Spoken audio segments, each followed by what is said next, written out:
Nandito na tayo sa Minera Street. So ito yung ginagawa nila ngayon dito. Nag-install ng mga steel deck platform. Sinimulan ko to, walang naniniwala sa paligid ko. Ano? Araw po ngayon na Lunes, ika-5 po ng Enero, taong 2026. Nandito tayo ngayon sa may EDSA southbound. Ito po yung SM North EDSA busway. Naman yung concourse mula dito sa kaliwa, SM North EDSA patawid dito sa Emerson Building. So ngayong umagang ito mga kasikap, mag-update tayo dito sa MRT7 Turnback Guideway. Silipin natin kung may mga pagbabago ba o nag-install ba sila ng mga steel box girders sa umagang ito o ano yung kaganapan, ipapakita ko sa inyo. Let's go! Ito yung concourse dito sa SM North EDSA. Ayan o.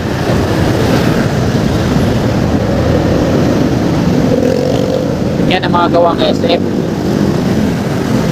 Tiyak doon sa Kamuning footbridge. Maganda din yung palalabasan nun. Gawang SM.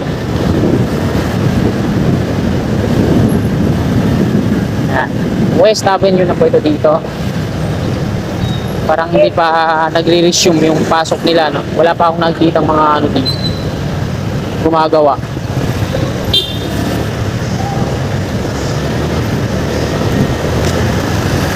Ikutin lang natin to, no? Hanggang doon sa may examiner, yung dulo.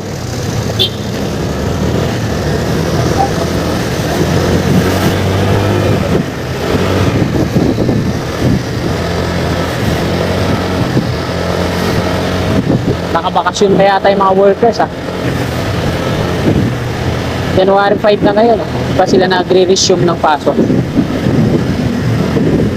Haba ng bakasyon nila, ano? Mula nung 29, 30, 31, auno.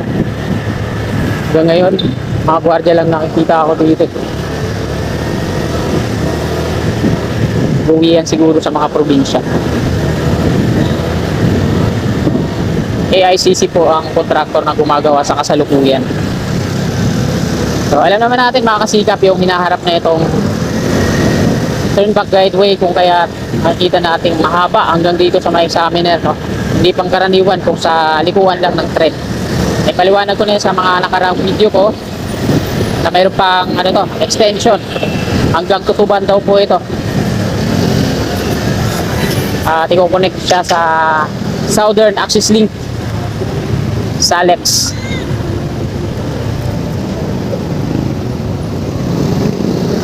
At hanggang ano pa to, no? Dito lang yan sa north, sa ano pa, sa patungo pa ito ng ano, New Manila International Airport.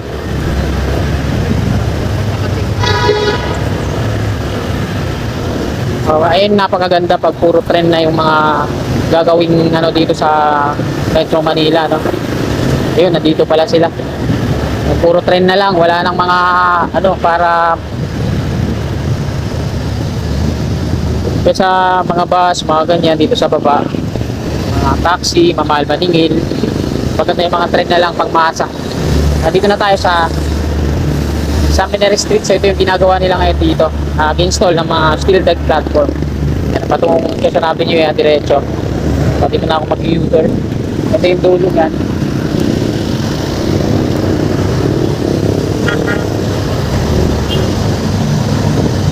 Nandito yung mga workers, mga kababayan. Nag-install sila ngayon ng mga steel deck platform dito sa dulo. Gamit itong malaking roller crane. Dito pala sila. Wala na doon sa dulo, tapos na eh. Dito sa part na to, nilalagyan nila ng lona. Magbubuhos na sila sa taas.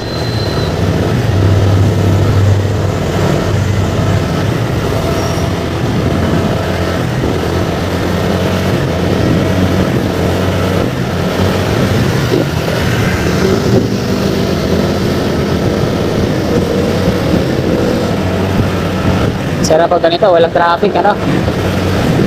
Papasana uli ka na lang.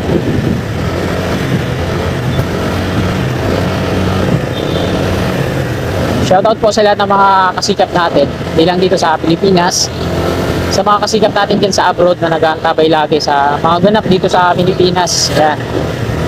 Shoutout po kung saan man kayong mga bansa ngayon naroroon. At ingat-ingat po lagi kayo dyan. Happy New Year.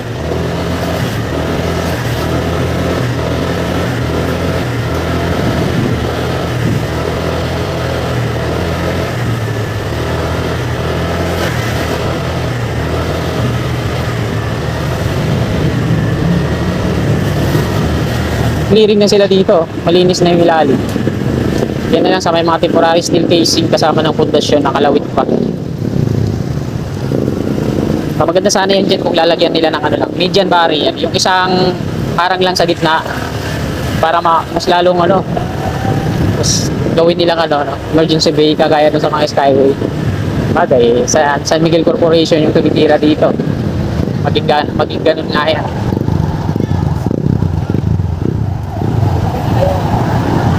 Nandito na tayo sa may EDSA southbound. So, nananatili pa rin walang installation dito sa part na to. Hanggang doon pa lang sa tawid yan. Ito naman yung Unified Grand Central. So, doon lang sa unahan may nagbakod sa ilalim. Baka gagawa sila ng another kagaya niya. No?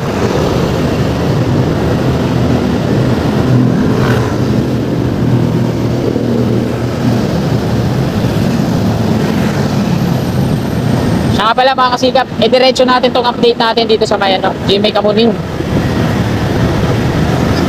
Silipin natin ngayon yung turn back guideway ng LRT1 sa kaliwa, patungo yan dyan sa sa may Paramount, sorry, patungo dyan sa may landmark train o pero hanggang dyan lang yan, putol lang yan. Dito tayo mag-end ang ating video pag-akyat natin sa may GMA Kamuning flyover. Silipin natin yung progreso naman dito sa sa GMA Kamuning footbridge na ginagawa ng SMDC.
Ayan, nandito na tayo sa Mount Kamuning.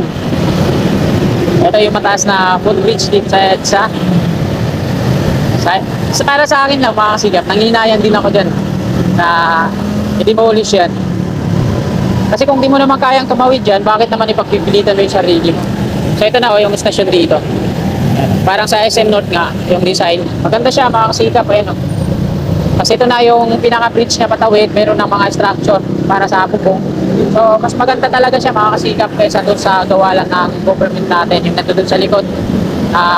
Para mga bakal lang, mga sheet pile, mga I-beam na pinagtugtog-tugtog, mga steel beam. Ayan talagang maganda yung klase, ano? At ayan, nandito na tayo. So, hanggang dito na lang itong video na to. Maraming salamat. Balik naman po, subscribe, God bless. Tulatan ko lahat ng mga blanco